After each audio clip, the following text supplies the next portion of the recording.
कृष्णाय वासुदेवाय हरये परमात्मने प्रणतक्लेशनाशाय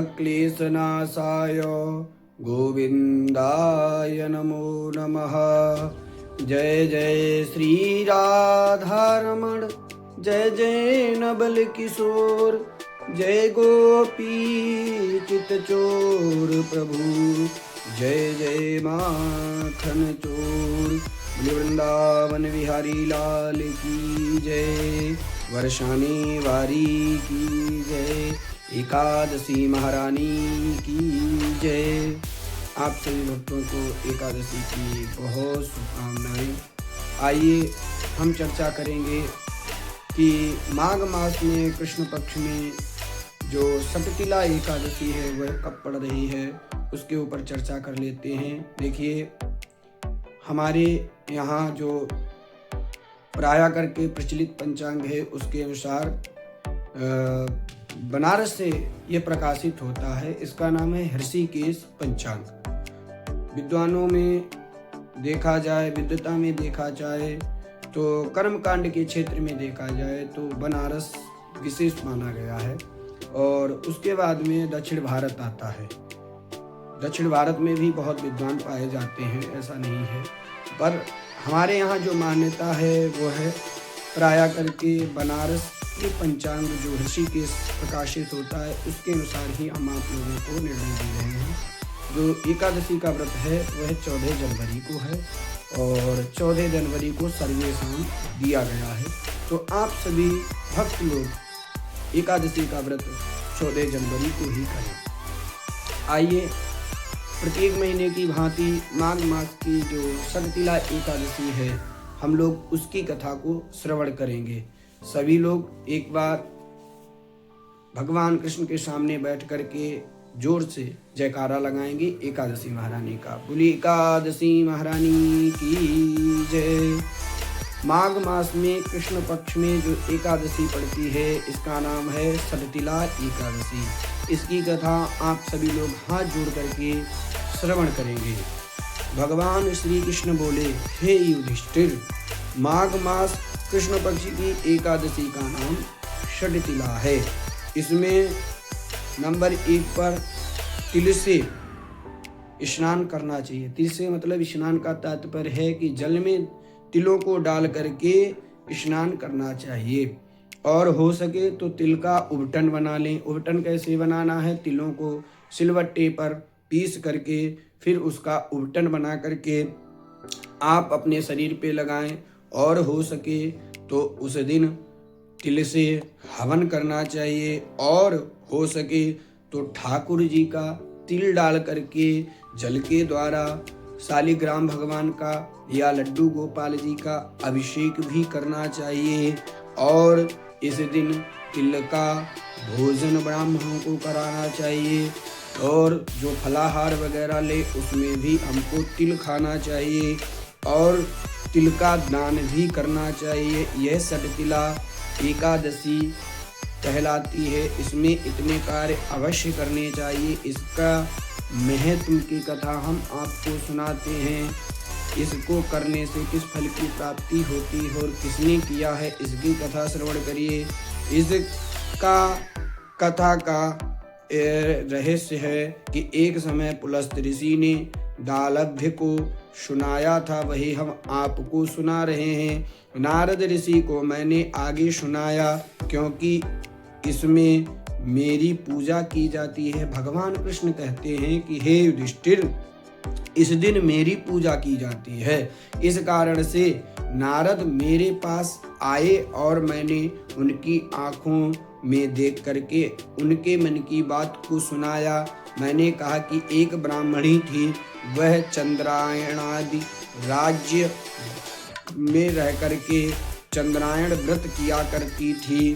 व्रत करते करते उसका शरीर दुर्बल हो गया और निर्बल हो गया। व्रतों के प्रभाव से उसके समस्त पाप नष्ट हो गए। मैंने विचार किया कि अब यह मरने वाली है तो इसको ये तो स्वर्ग में जाएगी परंतु खाली हाथ जाएगी। जाकर के इससे कुछ दान मांग लूं, जिससे यह स्वर्ग में जाए तो वहाँ इसको कुछ खाने पीने को मिल जाए, और मैं वैकुंठ लोक को त्याग करके मृत्यु लोक में आया और एक ब्राह्मण का रूप बना करके उसके यहाँ भिक्षा मांगने गया। उससे मैंने भिक्षा में दान मांगा, और दान मांगने में उस बूढ़ी औरत ने मुझे एक ईंट उठा करके दे दी, और ईंट उठा करके देने के बाद कह दिया कि जाओ आप इसको ही खा लेना। और वह भिक्षा लेकर के मैं स्वर्ग लोक को आ गया। कुछ दिन के बाद उसने शरीर को त्यागा, और त्याग करके व्रतों के प्रभाव से वह स्वर्ग तो गई, और स्वर्ग में जा करके अपने ग्रह में केवल मृत्यु पिंड ही देखा। मृत्यु पिंड का तात्पर्य है कि जो ईंट दान की थी उसी को देखा, और अन्य वस्तुओं से अपने घर को उसने खाली पाया तथा अपने बिगड़े हुए भवन को देख ना सकी। शीघ्र ही मेरी शरण में आकर के पुकार करने लगी कि आप तो अच्छे फल के दाता हो। मैंने तो पृथ्वी लोक पर रह करके चंद्रायण व्रत आदि किया, एकादशी का भी व्रत किया है, और उन व्रतों का फल जो है वह मुझे निष्फल लग रहा है। तब मैंने, भगवान कह रहे हैं कि तब मैंने उत्तर दिया कि जो व्रत आपने किया है वह व्रत करने मात्र से आपके जितने पाप थे वह सब नष्ट हो गए हैं, और पाप नष्ट हो जाने के बाद से आपके पुण्यों के प्रभाव से आपको स्वर्ग में लाया गया है, और जो आपने दान अपने हाथ से दान दिया था वही आपको यहाँ मिल रहा है। ब्राह्मणी बोली, यह दरिद्रता अब मेरी कैसे नष्ट होगी? अब मैं इससे कैसे छुटकारा पा सकती हूँ? आप मुझे वह बताओ। तब भगवान श्री कृष्ण उससे कहने लगे कि तुमको देवांगनाएं देखने आएंगी, तुम द्वार बंद कर लेना, और द्वार बंद करने के बाद में उनसे कहना कि तुम मुझे षटतिला एकादशी की कथा को सुनाओ। वह ब्राह्मणी अपने भवन में गई और जाकर के उसने द्वार बंद कर लिया। द्वार बंद करने के बाद में वहाँ देवांगनाएं आईं उसके दर्शन करने को। उसने कहा कि आप मेरे दर्शन तभी कर सकती हो जब आप मुझे षटतिला एकादशी की कथा को सुनाओगी। तब उन देव स्त्रियों ने बोली कि मैं आपके भाग्य को संवारने वाली षटतिला एकादशी की कथा सुनाती हूँ, जो गौहत्या, ब्रह्म हत्या आदि महापाप करने वाले को भी मुक्त कर देती है।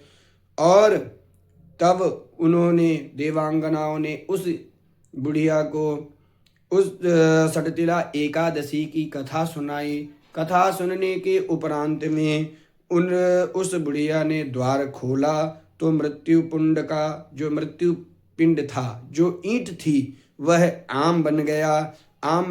जब व्रत किया तब सारे ग्रह में नंदन बन की विभूतियां प्रकट हो गईं। महाराज, जब उसने एकादशी का, बुढ़िया ने षटतिला एकादशी का व्रत किया तो उसके प्रभाव से उसके घर में नंदन वन में जितनी खाद्य वस्तुएं थी वो उसके यहाँ प्रकट हो गईं। इस व्रत में एक भी अगर तिल का दान किया जाता है, एक भी तिल के दाने का दान किया जाता है तो व्रतकर्ता को 1000 वर्ष तक व्रतकर्ता स्वर्ग में रहता है और उसको भोग्य सामग्री प्राप्त होती है। तो इसलिए इस दिन तिल का दान करना चाहिए, तिल ही ब्राह्मणों को देना चाहिए, और तिल का फलाहार भी करना चाहिए, और इसमें तिलपट्टी इत्यादि को भगवान को भोग में भी लगाना चाहिए, और भगवान के सामने रात्रि में कीर्तन नृत्य आदि करना चाहिए। हो सके तो रात्रि को जागरण भी करना चाहिए। बोले एकादशी महारानी की जय। इसमें इस दिन का फलाहार बताया गया है कि सर्वप्रथम भगवान श्री कृष्ण की पूजा करनी चाहिए। उनको पेठे का भोग लगाएं और नारियल का भोग लगाएं, सीताफल का भी भोग लगाएं और भगवान कृष्ण की सुपारी आदि से पूजा की जाती है। इस दिन तिलपट्टी का भोग भगवान को अवश्य लगाना चाहिए। इसीलिए इस दिन जो व्यक्ति भगवान श्री कृष्ण को तिलपट्टी का भोग लगाता है वो भगवान के स्वर्ग लोक को प्राप्त होता है। बोलिए सटतिला एकादशी महारानी की जय। देखिए व्रत में क्या नियम करना चाहिए क्या नहीं, इनका भी ध्यान रखना चाहिए। हमारे शास्त्रों में बताया गया है कि कम से कम जो हो सके उन नियमों को हम लोगों को अवश्य धारण करना चाहिए। एकादशी के दिन हमको किसी से झूठ नहीं बोलना चाहिए और हो सके ज़्यादा से ज़्यादा मौन रहना चाहिए। भगवान के आपके द्वारा आपने जो भगवान का मंत्र ले रखा है, गुरु मंत्र ले रखा है, उसका अधिक से अधिक संख्या में जाप करना चाहिए। और निद्रा इस दिन नहीं लेनी चाहिए। दिन में तो विशेषकर निद्रा का त्याग ही कर देना चाहिए और ज़्यादा इधर उधर की चुगली वगैरह इत्यादि नहीं करना चाहिए। क्रोध पर नियंत्रण रखना चाहिए और ब्रह्मचर्य का विशेष पालन करना चाहिए।